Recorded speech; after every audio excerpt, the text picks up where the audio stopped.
有微電流輸送到身體啦。咁有冇咩特別嘅感覺啊？有啲電流喺度行緊咯。手指會覺得好似抵咬咁。咁你本身咧係三姊妹啦，但係出嚟嘅信息完全唔同啦。咁另外咧就係即係身體嘅狀況都係喎。覺得神奇啦，得意啦。咁咧今日你三姊妹咧就嚟試呢部 Healy 機啦。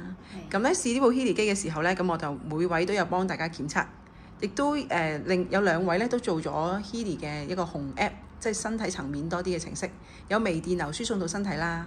咁有冇咩特別嘅感覺啊？有啲電流喺度行緊咯。手指會覺得抵咬咁。係啦。咁你仲特別啲咧，就試埋 Healy 嘅。咁我哋就幫你即係用 Healy 測咗一個你需要嘅 program。咁樣做嘅時候咧，你就好多氣啊，或者係個肚係咪有啲咩狀況？個胃覺得痛，係啦。咁之前係冇事嘅，淨係用咗個頻率之後就開始啦。咁呢啲咧，我頭先講咗俾你聽，即係點解啦，係一個好轉反應嚟啦，咁樣，因為佢幫你調理緊裡面一啲嘅狀況。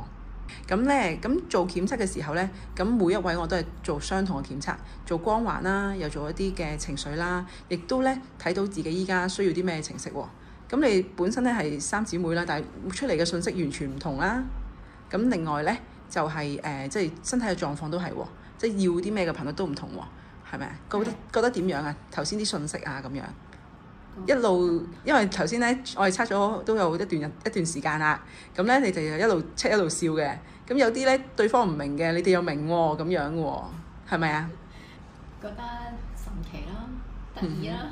係啦。咁咧有啲測你嘅信息啦。咁你另外嘅姊妹咧就話：咦，咪係頭先你咁樣咯？咩責任啊？嗰啲咁樣啦，係咪啊？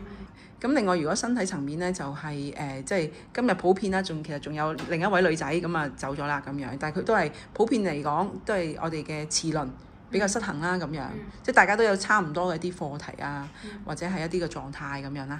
咁啊呢部 Healy 機咧就可以幫大家去調節啦。咁所以大家咧就都即時決定就買咗部啦。會唔會好倉促啊？做得呢個決定？之前都諗住想買嘅。咁試完之後就確實咗啦，係啦，係咩原因支持咧？定係點解咧？幫到自己咯。咁就有啲咩問題，到時咧就收到機再去問啦，咁樣。好啊，唔該晒。係啊，咁多謝你分享。